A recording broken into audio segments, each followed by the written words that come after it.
बिस्मिल्लाहिर्रहमानिर्रहीम। तमाम तारीफें अल्लाह के लिए हैं, वही नेक लोगों का वली है। मैं गवाही देता हूं कि अल्लाह के सिवा कोई भी माबूद बरहक नहीं, वो यकता है, उसका कोई शरीक नहीं। और मैं ये भी गवाही देता हूं कि हमारे नबी मोहम्मद सल्लल्लाहु अलैहि वसल्लम अल्लाह के बंदे और उसके रसूल हैं। या अल्लाह इन पर, इनकी आल और तमाम सहाबाए किराम पर रहमतें, सलामती और बरकतें नाजिल फरमा। अस्सलाम वालेकुम इस्लामिक टीचर के प्यारे दोस्तों, मेरी बहनों और मेरे प्यारे भाइयों, आज जिस सूरह मुबारक का अमल आपको बताने जा रहा हूं, बहुत ही मुबारक और शान वाली सूरत है। और खुद नबी करीम सल्लल्लाहु अलैहि वसल्लम ने इरशाद फरमाया कि इस जैसी कोई और सूरत नहीं है जो नाजिल हुई हो। लिहाजा हजरत अबू ज़ैद रज़ी अल्लाह अन्हु बयान करते हैं कि मैं नबी करीम सल्लल्लाहु अलैहि वसल्लम के साथ मदीना के किसी रास्ते में जा रहा था। आप सल्लल्लाहु अलैहि वसल्लम ने एक शख्स की आवाज सुनी जो तहज्जुद की नमाज में उम्मुल कुरान यानी सूरह फातिहा पढ़ रहा था। नबी करीम सल्लल्लाहु अलैहि वसल्लम खड़े होकर उस सूरत को सुनते रहे हत्ता कि उसने वो सूरत खत्म कर ली। आप सल्लल्लाहु अलैहि वसल्लम ने फरमाया, कुरान में इसकी मिसल कोई और सूरत नहीं है।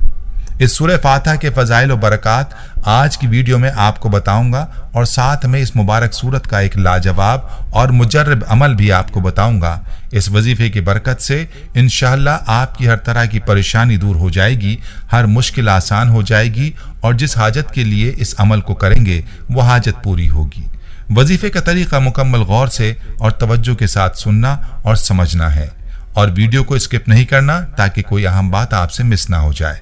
प्यारे भाइयों, इस सूरत की क्या शान है, क्या बरक़ात हैं, इस हवाले से हज़रत इब्न अब्बास रज़ी अल्लाह अन्हु बयान करते हैं कि एक दिन जिब्रील अलैहिस्सलाम नबी करीम सल्लल्लाहु अलैहि वसल्लम के पास बैठे हुए थे तो उन्होंने ऊपर की जानिब से एक चरचराहट की आवाज़ सुनी। हज़रत जिब्रील अलैहिस्सलाम ने कहा, यह आसमान का एक दरवाज़ा है जो आज खोला गया है और आज से पहले कभी नहीं खोला गया। इस दरवाजे से एक फरिश्ता नाजिल हुआ। हज़रत जिब्रील अलैहिस्सलाम ने कहा, यह फरिश्ता जो ज़मीन की तरफ नाजिल हुआ है यह आज से पहले कभी नाजिल नहीं हुआ था। उस फरिश्ते ने आकर सलाम किया और कहा, आपको दो नूरों की बशारत हो जो आपको दिए गए हैं और आपसे पहले किसी नबी को नहीं दिए गए। एक नूर फातिहातुल किताब है और दूसरा सूरह बकरा की आखिरी दो आयातें हैं। इनमें से जिस हर्फ को भी आप पढ़ेंगे वो आपको दे दिया जाएगा। प्यारे भाइयों और मेरी बहनों, याद रहे कि असल में ये सूरत एक दुआ है जो खुदा ने हर इंसान को सिखाई है। जो इस किताब का मुताला शुरू कर रहा हो, किताब की इब्तिदा में इसको रखने का मतलब ये है कि अगर तुम वाकई इस किताब से फायदा उठाना चाहते हो तो पहले खुदावंद आलम से ये दुआ करो। इंसान फितरतन इस चीज की दुआ करता है जिस चीज की तलब और ख्वाहिश उसके दिल में होती है और इसी सूरत में करता है जब उसे यह एहसास हो कि उसकी मतलूब चीज उस हस्ती के इख्तियार में है जिससे वो दुआ कर रहा है। बस कुरान की इब्तिदा में इस दुआ की तालीम देकर गोया इंसान को ये तलकीन की गई है कि इस किताब को राह रास्त यानी सिरात मुस्तकीम की जुस्तजू के लिए पढ़े, तालिब हक की जहनियत लेकर पढ़े और ये जान ले कि इल्म का सर चश्मा खुदावंद आलम है, इसलिए उसी से रहनुमाई की दरख्वास्त करके पढ़ने का आगाज करे। प्यारे भाइयों, हज़रत अबू हुरैरा रज़ी अल्लाह अन्हु बयान करते हैं कि जिस दिन फातिहातुल किताब सूरह फातिहा नाजिल हुई उस दिन इब्लीस बहुत रोया था और ये सूरत मदीना में नाजिल हुई थी। मेरे भाइयों, ये बात भी हर कोई जानता है कि इब्लीस को अल्लाह ने बड़े इल्म अता किए थे, लेकिन उसने तकब्बुर किया और जिसकी वजह से अल्लाह की नाफरमानी का शिकार हुआ और यूं मलून हो गया और उस पर अल्लाह की फिटकार हुई और उसने अल्लाह को चैलेंज किया कि उसके बंदों को वरगलाएगा। अब जबकि अल्लाह ने अपने बंदों को सूरह फातिहा की सूरत में बरक़ात अता की तो शैतान को सख्त तकलीफ हुई और उसकी मेहनत वो जो बंदों के गुमराह करने में करता है तो वो इस सूरत की बरकत से रायगा जाएगी। इसी वजह से जब ये सूरत नाजिल हुई तो शैतान सर पकड़ कर बैठ गया, बल्कि धाड़े मारने लगा कि अब वो मोहम्मद मुस्तफ़ा अहमद मुश्तबा सल्लल्लाहु अलैहि वसल्लम की उम्मत को कैसे भटकाएगा। प्यारी बहनों और मेरे भाइयों, ये थी चंद रिवायात सूरह फातिहा की शान के हवाले से। चलिए अब आपको इस सूरत का वजीफा बताता हूँ। इस वजीफे का तरीका आपने गौर से समझना है। इस वजीफे को आप किसी भी दिन शुरू कर सकते हैं, अलबत्ता इस वजीफे के लिए जरूरी है कि आप इस वजीफे के लिए एक वक्त मुकर्रर कर लें और रोजाना उसी वक्त ये वजीफा करें। वजीफा आपने बावजू होकर करना है और जो मकसद है, जो परेशानी है, जो हाजत है उसके तसव्वुर के साथ ये वजीफा आपने करना है। इस वजीफे की तरतीब यह है कि पहले दिन आपने अव्वल व आखिर 9 मरतबा दुरूद पाक के साथ सूरह फातिहा की तिलावत 90 मरतबा करनी है।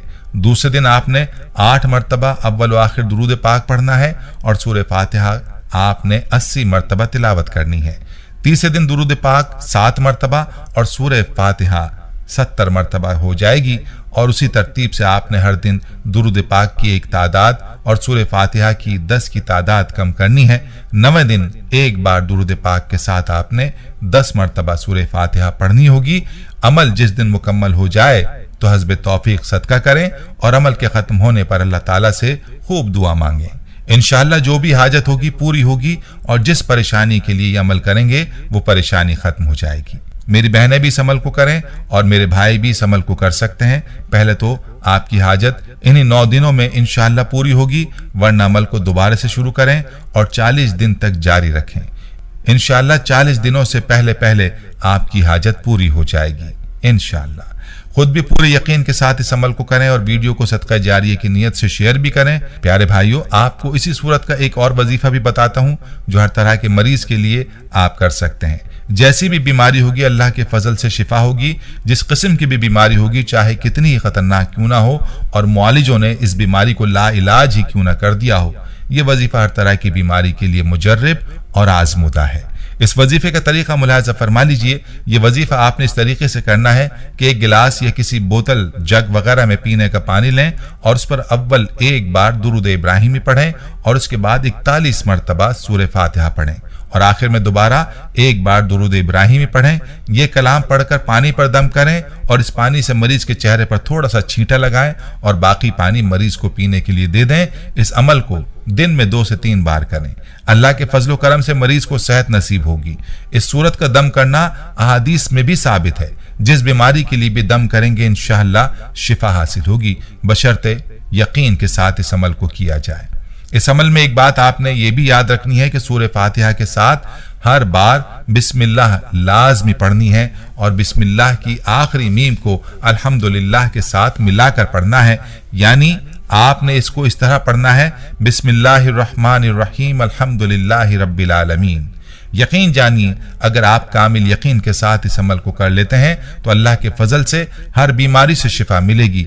इन अमाल में बड़ी ताकत है, बस कमी है तो हमारे यकीनों में।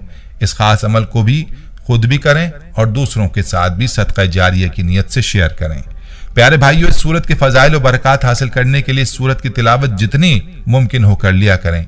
इसकी बरकत की वजह से इस सूरत को पढ़कर मुर्दों के लिए भी दुआ की जाती है। ये थी हमारी आज की वीडियो। हम उम्मीद करते हैं कि आपको हमारी आज की ये वीडियो जरूर पसंद आई होगी। अगर आपको हमारी आज की ये वीडियो पसंद आई है तो आपसे गुजारिश करते हैं कि आप हमारे चैनल इस्लामिक टीचर को जरूर सब्सक्राइब कर लें और साथ ही लगे बेल के बटन को भी प्रेस कर लें ताकि आपके पास हमारी आने वाली मजीद मालूमाती वीडियोस का नोटिफिकेशन बर वक्त मिलता रहे। सब्सक्राइब के साथ साथ हमारी वीडियोस को लाइक भी करें और अपनी कीमती राय का इजहार कमेंट्स में जरूर करें। कमेंट्स में आप अपने सवालात भी हम तक पहुंचा सकते हैं।